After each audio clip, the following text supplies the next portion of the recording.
अस्सलामु अलैकुम।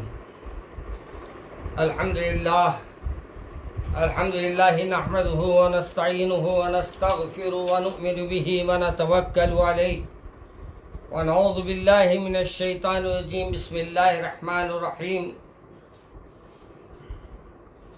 शहरु रमज़ान अल्लज़ी उन्ज़िला फ़ीहिल क़ुरआन। अज़ीज़ान मोहतरम,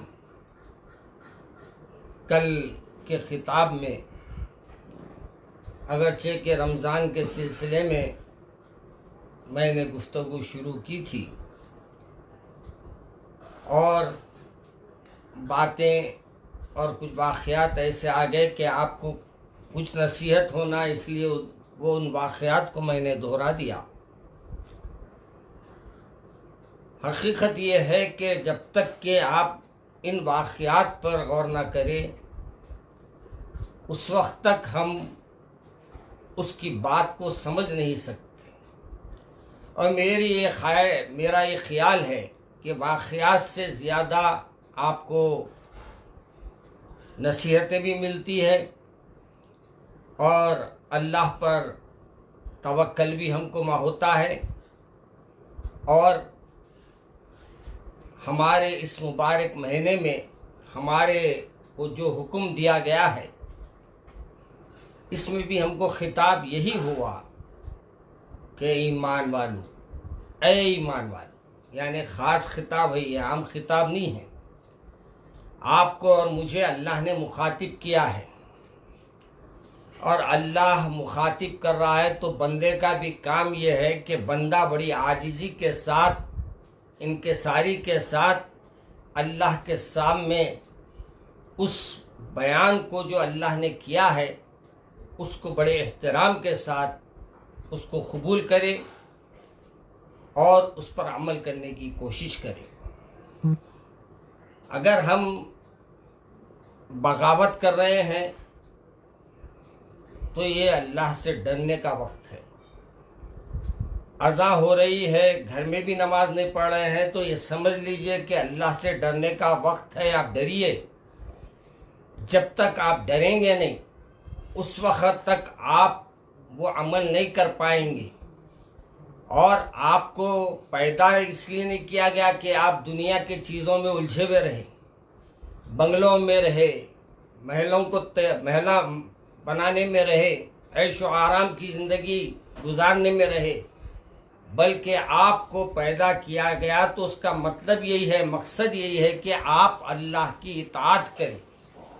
आजकल का ऐसा माहौल हो गया है कि हम अल्लाह से डरने का भी नौजवानों में देखा जा रहा है कि अल्लाह का डर भी एक तरफ है और एक तरफ ऐसी वीडियोस देखे जा रहे हैं जिसकी वजह से सिर्फ अजाब आ सकता है, रहमत नहीं आ सकती। ऐसे मौके पे मैं नौजवानों को ख़ास तौर पे इस बात को दोहराना चाहता हूँ कि आप ये ऐसे अमल को ना करें जिससे अल्लाह का गज़ब हम पे आ जाए, बल्कि अब हम ऐसा अमल करें कि अल्लाह हमसे राज़ी हो जाए। और अल्लाह को राज़ी करने के बाद से आपको न सिर्फ अल्लाह के सामने सर झुकाना पड़ेगा बल्कि इस बात के अहद करना पड़ेगा, इस बात का कि आइंदा हम ऐसा अमल कोई ऐसा अमल नहीं करेंगे जिससे अल्लाह की नाफरमानी होती हो। जब तक अल्लाह की नाफरमानी से हम तौबा नहीं करेंगे और तौबा के साथ साथ आइंदा का अहद नहीं करेंगे। एक बात याद रखिए, तौबा ये नहीं है कि मुंह में उंगली डाले या दो हाथों से अपने चेहरे पे मार ले तो ये समझ रहे हैं हम तौबा हो गई। ऐसी तौबा नहीं। तौबा के माने हम मान लेने से कुछ नहीं होता। तौबा के माने में मुंह में उंगली डाल ले के यूं कर लेने से नहीं होता। तौबा के माने ये है कि आप अब जो गुनाह किए हैं दोबारा फिर वो गुनाह नहीं करना, आपसे वो गुनाह सरजद नहीं होना, उसका नाम तौबा है। अगर तौबा के बाद हमसे गुनाह सरजद हो गया तो फिर तौबा करिए। 100 बार अगर तौबा करे अल्लाह तबारक व तआला आपकी तौबा को कबूल करता है। बल्कि बाज़ उलमा लिखे हैं कि बिस्तर मर्ग पे है और आखिरी हालत भी है तो शायद अल्लाह उस पर रहम खा के उसकी तौबा को कबूल कर ले। इसलिए हम तौबा करें, अल्लाह के तरफ रुजू होने की कोशिश करें। जैसे मैंने अल्लामा इकबाल का एक वाक़या आपको रखा था, सुनाया था कि अल्लामा इकबाल की अम्मी जान, नानी जान ने यही कहा था कि बेटे ये किताब नाजिल हुई किसके लिए? तो अल्लामा इकबाल ने फरमाया ये हमारे लिए आई। तो कहा आपसे उसमें मुखातिब भी हो रहे हैं। चुनाचे आपको आपकी नानी या दादी साहिबा ने बताया, देखो यहाँ या युहन्नास नहीं आया, यहाँ युहल्लज़ीना आमनु आया, ए ईमान वालो, यानी अल्लाह आपसे खिताब कर रहा है। जब अल्लाह आपसे खिताब कर रहा है तो बंदे का भी अमल ये होना कि जो मुखातिब आपसे कर रहा है, जो खिताब आपसे कर रहा है, उसके सामने बड़ी इंकिसारी के साथ खड़े हो जाए या बड़े एहतराम के साथ खड़े हो जाए। इसलिए हमको कहा गया कुरान पाक जब भी हाथ लगाए बावजू हाथ लगाए, कुरान पाक को पढ़े तो बावजू पढ़े, इसलिए कि वो अल्लाह का कलाम है, आम खिताब नहीं है, आप मैं बोल लेने की बात नहीं है। उसमें यह आता है कि मैं अल्लाह खुद अपना कलाम किया है आपसे, अल्लाह तबारक व तआला ने अपने बंदों से उसमें कलाम किया है। इसलिए हमको बड़े एहतराम के साथ अपने कुरान पाक को छूना है। आपको देखिए आज हम नहीं देख रहे हैं वो चीज़ें, हमारे बचपने में हम देखते थे। इसको कुरान पाक को उमन कपड़ों में लपेट के रख दिया जाता था, लपेट के रखा जाता था और उसको बड़ी हिफाजत से रखते थे। और वो कपड़ा अगर जुज़दान जिसको कहते हैं, आजकल जुज़दान तो सिर्फ शादियों में मिल रहा, मेरे ख्याल में वो भी मिल रहा नहीं मिल रहा मुझे पता नहीं। जुज़दान जो होता था वो जुज़दान जो है कुरान पाक को रखने का होता था और वो कुरान पाक उसमें रखते थे, तो उसका भी हमारे पास एहतराम था। कैसा कि अगर वो जुज़दान गिर गया तो उसको भी हम आँखों से लगा लेते थे, इस बात से कि वो जिस कुरान पाक को हम रख रहे हैं उसका वो जुज़ है और वो उसके अंदर वो रहती है, लिहाजा हमको उसका भी हम एहतराम कर, हमारे बुज़ुर्गों ने हमको सिखाया है। तो मेरे अजीज़ दोस्तों, यहाँ भी अल्लाह ने ख़ास खिताब फरमाया और फिर हज़रत अल्लामा इकबाल को ये फरमाया, बेटे जब अल्लाह ने आपसे ख़ास खिताब फरमाया है तो आप कुरान को तर्जुमे के साथ पढ़िए और तर्जुमे को देखिए। तर्जुमा देखने से आपको अल्लाह आपसे क्या कह रहा है आपको इसका इल्म होगा। मेरे अजीज़ दोस्तों और बुज़ुर्गों, इस मुबारक महीने का जो आगाज़ सऊदी वगैरह में दीगर ममालिक में हो गया है और अनक़रीब इंशाअल्लाह कल हमको चाँद नज़र आ जाएगा और फिर कल से हमको भी वो सआतें अल्लाह अता फरमाएगा कि जिसके बारे में आता है कि अल्लाह की रहमतों का नुज़ूल शुरू हो जाता है और अल्लाह तबारक व तआला के फरिश्ते आसमानों पर आते हैं और अपने बंदों के तरफ अल्लाह मुखातिब करके फरमाता है, ऐ फरिश्तों कहो ये जो तलब करेंगे मैं देने तैयार हूँ। और ये पूरा महीना फरिश्ते आपकी खिदमत में रहते हैं, आपकी आवाज़ को सुनते हैं, आपका पैगाम अल्लाह तक जाता है। तो आप कितने खुशनसीब है, कितना बड़ा मुकाम है। कभी आप समझ लो, अब हमारे को 2-3 चीज़ें भी ज़रूरी है। रोज़ा रखे के बाद ऐसे वैसे वीडियो नहीं देखना, ऐसे वैसे कोई अमल या गाने वगैरह नहीं सुनना। याद रखिए इसमें रोज़ा ख़राब हो जाता है और रोज़े को रोज़े के अंदाज से रखना है तो आपको ज़बान की भी हिफाजत करना पड़ेगा कि आप किसी को गाली ना दे, किसी की गीबत ना करें, किसी की शिकायत ना करें। इसी अंदाज से आपको हर अमल में आपको ये देखना पड़ेगा कि मेरा कोई अमल इसमें ऐसा ना हो कि अल्लाह तबारक व तआला मेरे इस रोज़े को कबूल करने के बजाय हमारे मुंह पे मार दे। आपको मालूम है इस्लाम के 5 अरकान हैं और 5 अरकान में पहला रुकन है नमाज। नमाज को अल्लाह तबारक व तआला ने फरमाया एक बंदे का मामला है अपने परवरदिगार से, यानी जो अल्लाह पे जितना अपने आप को अल्लाह के सामने आजिज़ करता है, अल्लाह के सामने पेशानी टेकता है, अल्लाह मियाँ ना सिर्फ उसकी पेशानी को टेकने को कबूल करते हैं बल्कि अल्लाह तबारक व तआला इसकी मंजिलों को आसमानों की तरफ बढ़ते चले जाते हैं और इसके आमाल को अल्लाह कबूलियत का दर्जा दे देता है। ऐसे ही हमारे को ये देखना है कि हमारा इश्क कैसा है। देखिए, आशिक के घर अगर कोई अपनी महबूबा का घर है तो अपन 10 तरीके से उसके घर को जाते, तो 10 तरीके से उससे मिलने की कोशिश करते। इसी तरीके से अज़ां का वक्त आया तो हमारे को अज़ां का इस्तकबाल करना, हय्या अलस सलाह हय्या अलल फलाह का जब हमारे को आवाज़ आए तो हम उसका जवाब देना और अल्लाह तबारक व तआला के सामने फौरी रुजू हो जाना, नमाज के लिए दाखिल नहीं करना। अब हमारे पास क्या हो गया, आखिरी वक्त नमाज पढ़ते, आखिरी वक्त नहीं, इब्तिदा जैसी अज़ां हुई आपको अज़ां के साथ ही अपने अल्लाह के तरफ, अपने महबूब के तरफ आपको जाना है और अपने महबूब नमाज को अल्लाह के सामने पेश करना है और ये खड़े होकर कहना है कि मौला मैंने तमाम चीज़ों से हाथ उठा लिया है, अब मैं आपके तरफ आ गया हूँ, अब आपके सामने मैं खड़ा हूँ। अब जब बंदा ये खड़े होने के बाद कह देगा तो फिर इंशाअल्लाह अल्लाह एक एक सजदे में अल्लाह उसके मंजिलों को बढ़ाता जाएगा और मंजिला दिन ब दिन बढ़ते जाएंगे और मंजिलों में अल्लाह आपकी इजाफा करता जाएगा। इसी तरीके से मेरे अजीज दोस्तों और बुजुर्गों, दूसरा हमारा जो रुकन है वो है अल्लाह के हुक्म के मुताबिक माल खर्च करने में। माल जब खर्च करते हैं तो फिर इसके बाद आपको अल्लाह तबारक व तआला माल के देने की वजह से ज़कात है और ज़कात माल का मैल है। आप अगर ज़कात निकाल देते हैं तो मैल निकल जाता है माल का। तो आप जैसे कोई भी ऐसी वैसी बातें उसमें पैसों में आ गई है और ज़कात आप निकाल दिए तो अल्लाह उसकी हिफाजत फरमाता है। मैं एक मद्रास का वाक़या आपको सुनाता हूँ। एक मद्रास में एक साहब थे, उनकी बड़ी चमड़े की व्यापारी थे और उनका एक वक्त ऐसा आया कि पूरा गोडान जल गया। तो हम किधर भागते, दुकान जिधर है भागेंगे, गोडान जिधर है भागेंगे। ये साहब सीधा अपने अकाउंट रूम में गए, अपने ऑफिस को खोले, अपने अकाउंट सेक्शन में बैठ के पूरे किताबा हिसाब किताब के देखने लगे। लोगों ने पूछा, हजरत वहाँ दुकान जल रही है, आपका गोडान जल रहा, पूरा गोदाम पूरा जल के खाक हो रहा और आप यहाँ बैठे हैं। कहा कि कुछ नहीं होगा, मेरे गोदाम को 1-2 थैले जलेंगे, बाकी थैले पूरे महफूज रहेंगे, पूरा माल मेरा महफूज रहेगा। लोगों ने कहा कि ऐसे कैसे कह सकते हैं आप।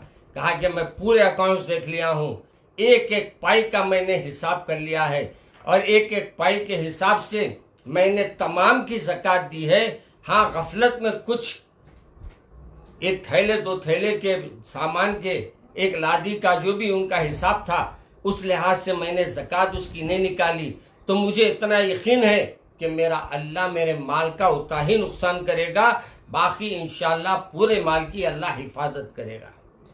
मालूम ये हुआ कि अल्लाह के सामने झुकने वालों को अल्लाह पे ऐसा यकीन पैदा होता, अल्लाह से डरने वालों को अल्लाह पे यकीन पैदा होता, अल्लाह की मोहब्बत रखने वालों को हम अल्लाह के तरफ ये जब मामले आते हैं तो वो फ़विज़ु अमरी इलल्लाह कहकर अल्लाह पे भरोसा कर देता है। और इसी तरीके से अब हमारी तीसरी हमारी मोहब्बत का इम्तिहान आता है और मोहब्बत के इम्तिहान में यहाँ क्या कहा गया, यहाँ कहा गया कि ईमान वालो तुम पे रोज़े फ़र्ज किए गए हैं। और ऐसा नहीं है कि तुम्हारी पहली उम्मत के रोज़े नहीं रहे, वो भी रोज़े थे और तुम्हारे पे भी फ़र्ज किए गए हैं। तुम ये ना समझो कि तुम्हारे पे रोज़े नहीं आए हैं, पहली उम्मतों पे नहीं थे, वो भी उम्मतें रोज़ा रही। और याद रखिए, ये खुलवे मैदा जो है ना, मौजूदा हालात में डॉक्टर्स के रिसर्च के मुताबिक जो साल भर आप खा लेते रहते हैं ना, ये 1 महीना छोड़ देते हैं तो पूरे आपके जिस्म के आज़ा पूरे नए सिरे से फंक्शन करने लग जाते हैं और अल्लाह तबारक व तआला अपने फल से उसकी हिफाजत फरमाता है और उसके रोज़े की वजह से उसकी बुराई और उसके तमाम गुनाह अल्लाह तबारक व तआला उसके गुनाहों को झड़ा देता है। इसलिए रमज़ान में ज़्यादातर बावजू रहा कीजिए और ज़्यादा से ज़्यादा इस मुबारक महीने में हर साथ, हर एक सेकंड, हर एक मिनट, हर एक घंटा हम ये कोशिश करें कि ज़बान पे दुरूद रहे और ज़ुबान पर जिक्र रहे, ला इलाहा इल्लल्लाह, ला इलाहा इल्लल्लाह, या तो अल्लाह अल्लाह, सुभानअल्लाह, अल्हम्दुलिल्लाह, ला इलाहा इल्लल्लाह, वल्लाहु अकबर, वला हौला वला कुव्वता इल्ला बिल्लाह। इस तरीके की तस्बीह आप पढ़ते रहिए, ताकि ये तस्बीह पढ़ने की वजह से अल्लाह तबारक व तआला आपके रोज़े में आपको मज़ीद तक़वियत भी देगा, और दूसरा ये कि अल्लाह की क़ुर्बत भी आपको नसीब होगी।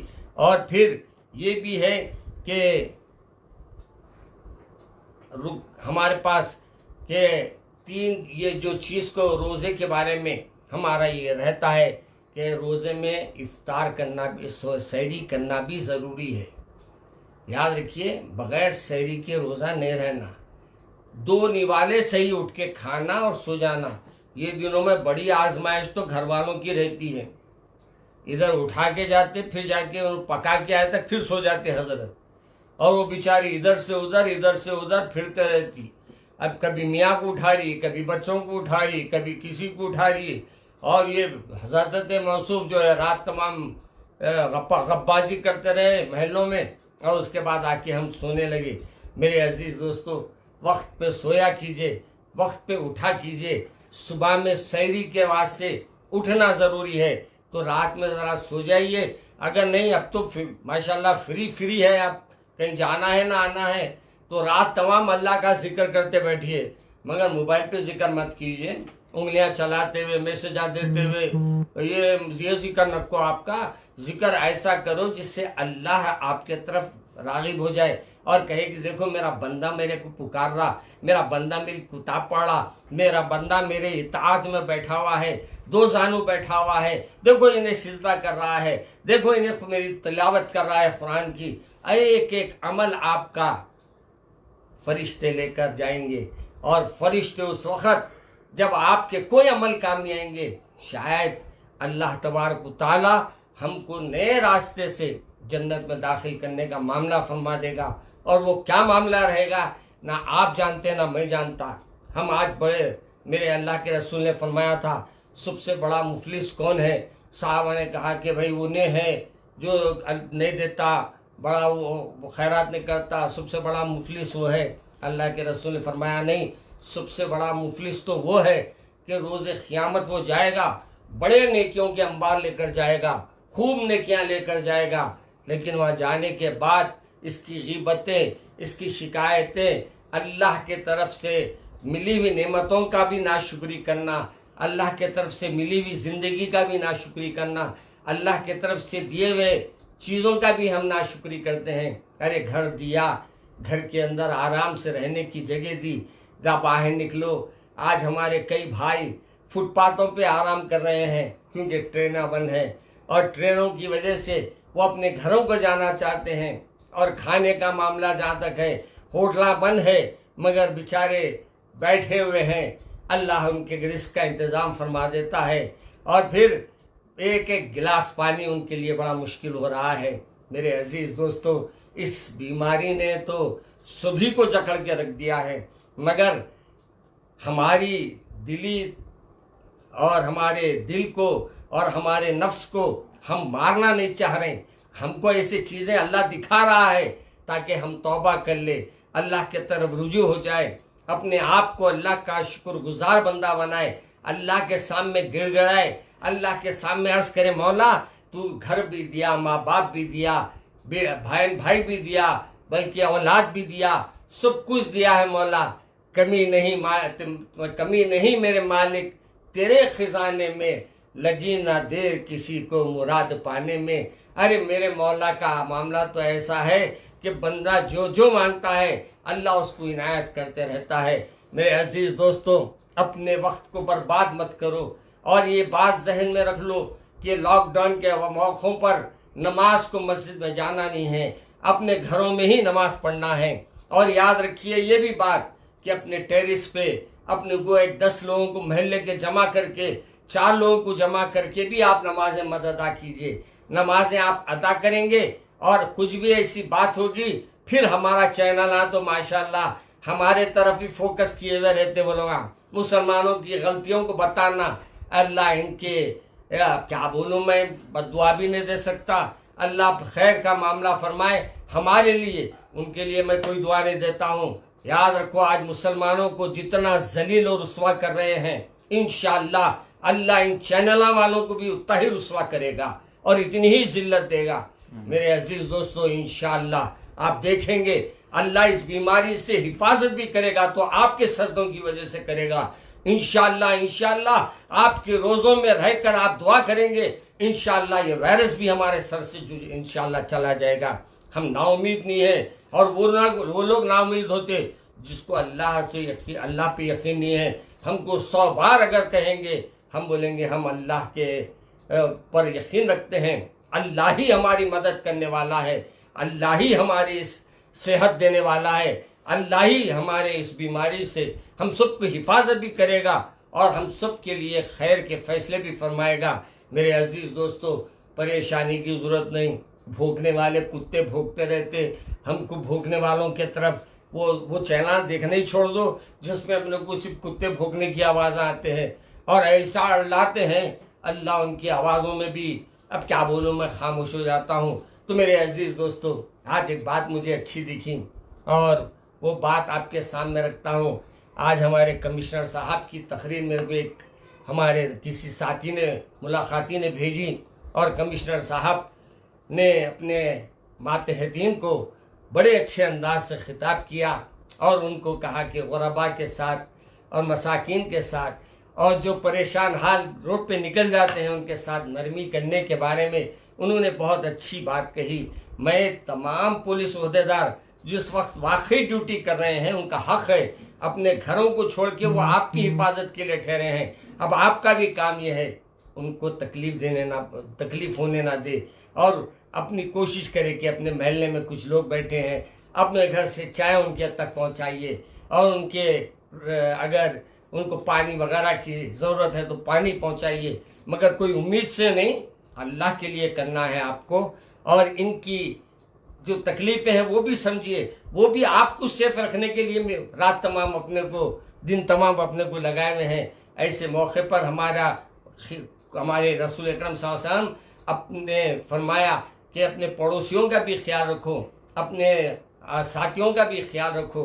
तो अब हमारे भी ये रात दिन निगरानी करने वाले हैं, हिफाजत करने वाले हैं, मुहाफिजीन हैं, इनकी भी हमारी जिम्मेदारी बनती है कि इनका भी ख्याल करे और इनके भी ज़रूरत जो भी होती है उनको फराहम करे। मेरे अजीज़ दोस्तों, मैं एक बात ज़िम्नी आ गई थी, मैंने एक बात कह दी और दूसरी तरफ आज हमारे माशाअल्लाह MP साहब ने भी इस्तक़बाल रमज़ान पे ख़िताब करते हुए आपसे दरख्वास्त की कि नमाज़ों को ना जाइए और मसाजिद के जाकर और गड़बड़ ना पैदा कीजिए, अपने ही घर में जुमा अदा कीजिए, जोहर की नमाज अदा कीजिए, जुमा तो नहीं होता, जोहर की नमाज अदा कर लीजिए और इसी तरीके से हर नमाज घर में पढ़िए। अल्लाह तबारक व तआला शायद अब आपका घरों में सजदे पसंद कर रहा है। आज ही मैंने एक बात कही और बात मुझे आज कमेटी थी एक जगह, तो मैंने कहा क्या हम लोगों ने गुनाह किया पता नहीं, अल्लाह मियाँ हमको अपने मुंह को छुपाने बोल दिया। हर कोई मुंह अपना छुपा रहा, कई कुछ छुपा रहा, बाबा तो वायरस आ जाएगा। अल्लाह ने नहीं फरमाया, देख मेरे बंदे, मैं तेरे हिफाजत करने वाला था, लेकिन तेरी हिफाजत का मामला मैं लिया हुआ हूँ और तू मेरी हिफाजत से भाग रहा है, मेरे घर से, मेरी नमाजों से तू दूर है, मेरे रोज़ों से दूर है, ज़कात से दूर है, मेरे लिए कुछ देना तू चाहता नहीं, मेरे लिए कुछ काम नहीं करना चाहता तू। और मेरे अजीज़ दोस्तों, इसी के साथ फिर हमको ये भी बात आती है, रमज़ान के पैसे की ज़कात जैसे रोज़ों में उसमें पैसों की ज़कात निकलती है, माल का मैल निकलता है, इसी तरीके से आप रोज़े रहते हैं तो अल्लाह आपके माल के, आपकी जान की हिफाजत का मामला फरमा देता है। ये आपकी जान की हिफाजत के लिए आपको रोज़ा रखना है और ज़बान से शिकायतें नहीं, कान में गाने नहीं, आँखों में बुराई नहीं, सिर्फ अल्लाह अल्लाह करो, साथियों को साथ लेके मत बैठो, अपना वक्त बर्बाद कर देंगे और फिर घड़ी दो घड़ी नहीं मालूम हमारी मौत कब आ जाए। हम अल्लाह के तरफ रुजू हो जाए तो अल्लाह फरमाएगा, ए मेरे बंदे, कुछ देर तू मुझे याद कर लेके आता तो मुझे खुशी होती थी। अरे उस वक़्त हमको इस बात पे शर्मिंदा ना होना पड़े कि हमने वाकई अपनी गफलत में वक्त को निकाल दिया। इसलिए कुरान का रोज़ एक एक सफ़ा पढ़ लीजिए, दुरूद कसरत से पढ़िए और सुभानअल्लाह वल्हम्दुलिल्लाह वला इलाहा इल्लल्लाह पढ़िए, यानी सुने तो तस्बीह फातिमा पढ़िए। जो आपसे हो सकता है दिन तमाम पढ़ते रहिए और ज़्यादातर अस्तगफिरुल्लाह अस्तगफिरुल्लाह अस्तगफिरुल्लाह करते रहिए, ताकि आपके तौबा के अल्फाज की वजह से अल्लाह आपके एक एक गुनाह को मेटते जाए। और फिर आप रमज़ान के बाद निकलेंगे तो ऐसे निकलेंगे कि गुनाह से पूरा आपका मामला अल्लाह साफ फरमा देगा। फिर आप अपनी नई जिंदगी का आप आगाज कर सकते हैं। अजीज दोस्तों और बुजुर्गों, बात करते करते वक्त कैसा जा रहा है पता नहीं, और ऐसा वक्त गुजर रहा है कि समझ में नहीं आ रहा है कि रोए तो क्या करे, हंसे तो कैसा हंसे। रोने आता है कि इतनी दुनिया में लॉकडाउन है और बहुत से लोग बीमार हैं, और उनके लिए हम जब दुआ करते हैं तो तसल्ली भी हो जाती है। हम ये भी होता है कि हम अल्लाह के घर को नहीं जा पा रहे हैं। एहसासात तो बहुत है, लेकिन क्या करें, अल्लाह के तरफ से ये जो कुछ है अल्लाह खुद इसको हमारे लिए खैर के साथ पूरा फरमा देगा। सबकी हिफाजत का इसमें भी मामला फरमा देगा और हमारे लिए खैर के दरवाजे खोल देगा। मैं दुआ करता हूँ कि अल्लाह हमारी इस मजलिस को कबूल फरमाए और हमारे इस बैठने को कबूल फरमाए, और जितने मेरे लोग आज रमज़ान के रोज़े रखने के कल से आगाज़ कर रहे हैं, अल्लाह उन सब के रोज़ों को कबूल फरमा। अल्लाह अपने फल से आज वो लोग तरावियाँ भी पढ़े होंगे, अल्लाह कल से हम इंशाअल्लाह तेरे सामने ठहर के कुछ रकात नमाज पढ़ेंगे और तेरे सामने एक गिड़ा के बोलेंगे, मौला इस लॉकडाउन को ख़त्म कीजिए। इस लॉकडाउन को यानी अपनी दुनिया के लॉकडाउन को नहीं, बल्कि अल्लाह के तरफ से ये है लॉकडाउन। हम ये अल्लाह से गुजारिश करेंगे कि मौला अपने बंदों को फिर अपने घरों को बुला लीजिए। हम गुनाहगार से ही, तेरे नाफरमान से ही सब कुछ हम जानते हैं कि हमारे से गफलतें हुई है। हम मानते हैं कि हम वैसे नहीं है जैसे होना चाहिए था, फिर भी हम तेरे घर के अल्लाह आने के, अल्लाह तेरे घर को हाजिर होने की उम्मीदें लिए हुए हैं। अल्लाह तेरे सामने सजदे तो कर रहे हैं, मगर दिल बार बार कहता है एक बार अल्लाह के घर में जाकर सजदा कर ले। अल्लाह अपने हमारे सरों को अपने सामने ना सिर्फ झुकने वाला बना, बल्कि अल्लाह अपने घरों में आके झुकाने वाला बना दे। अल्लाह ये लॉकडाउन का सिलसिला ख़त्म फरमा दे। अल्लाह इस मसीब इस बीमारी से सबकी हिफाजत फरमा ले। अल्लाह ये बीमारी से जितने लोग दुनिया से रुखसत हो गए हैं, अल्लाह अगरचे कि वो शुहदा है, लेकिन हम फिर भी उनकी मग़फ़िरत की दुआ करते हैं कि अल्लाह उनकी मग़फ़िरत फरमा दे और उनके गुनाहों को, ख़ताओं को माफ़ फरमा दे और उनको जन्नतुल फिरदौस अता फरमा दे। अल्लाह तब जो जितने भी हमारे बीमार दवाखाने में है, अल्लाह उनको जल्द से जल्द सेहत अता फरमा दे, ताकि वो घर में आके अपने रोज़े वगैरह की तकमील कर सके। अल्लाह हम तमाम को, हमारे घर वालों को, अपने अजीज़ व ख़ारिब को, महल्ले वालों को, अपने तमाम दुनिया के लोगों को अल्लाह अपनी हिफाजत में रख। इस वायरस से हम सब की हिफाजत फरमा। अल्लाह जल्द से जल्द इस वायरस को अल्लाह अपने ख़त्म फरमा दीजिए। अल्लाह हमारे उठे हुए हाथों को खाने न लौटा, हमारे गुनाहों को माफ़ फरमा दें, हमारी ख़ताओं को माफ़ फरमा दे, हमारी लग़ज़िशों को माफ़ फरमा दे। अल्लाह अपने प्यारे रसूल सल्लल्लाहु अलैहि वसल्लम के सदक़े से हमारी दुआएं कबूल फरमा। अल्लाह बहुत से अल्लाह वाले आजकल माशाअल्लाह अपने किसी न किसी उन्वान पर ख़िताब कर रहे हैं। हर एक का ख़िताब सुनिए और हर एक के ख़िताब से एक बात ये लीजिए कि मुझे क्या करना है, मुझे कब अमल करना है, और अगर अपने से अमल में कोताही हो रही तो अल्लाह से दुआ करे कि अल्लाह मुझे बाअमल बना दीजिए, अल्लाह मेरी कोताहियों को माफ़ फरमा दीजिए। अल्लाह जितने हमारे लोग दुआ कर रहे हैं, अल्लाह इन सब की दुआओं को कबूल फरमा। अल्लाह तमाम बीमारों को सेहत अता फरमा और इस बीमारी से अल्लाह हम सब की हिफाजत फरमा। अल्लाह हमारे रिस्क में, हमारे घरों में, हमारे नेक आमाल में, हमारे मामलात में, हमारी सेहत में सब बरकतें अता फरमा दे। अल्लाह हमारी जो भी हमारे इस वक्त हमारे बेचारे ग़ुरबा पर और जो मेहनत कश लोगों के ऊपर इस वक्त मसाइब चल रहे हैं, अल्लाह हमको भी उसमें बढ़ चढ़ के हिस्सा लेने वाला बना, अपने पड़ोसियों के साथ, अपने अजीज़ व खारिब के साथ हुस्न सलूक करने वाला बना। ए अल्लाह, हमारी दुआओं को कबूल फरमा। रब्बना आतिना फिद दुनिया हसनतों फिल आखिरती हसनतों वक़िना अज़ाबन्नार। रब्बी यस्सिर वला तुअस्सिर व तम्मिम बिल खैर। रब्बी इग़फिर वरहम अंत खैरुर राहिमीन। अल्लाहुम्मा अहफ़ज़ना मिन कुल्लि बलाइ दुनिया व अज़ाबिल आखिरह। सुब्हान रब्बिका रब्बिल इज़्ज़ति अम्मा यसिफून व सलामुन अलल मुरसलीन वल्हम्दुलिल्लाह।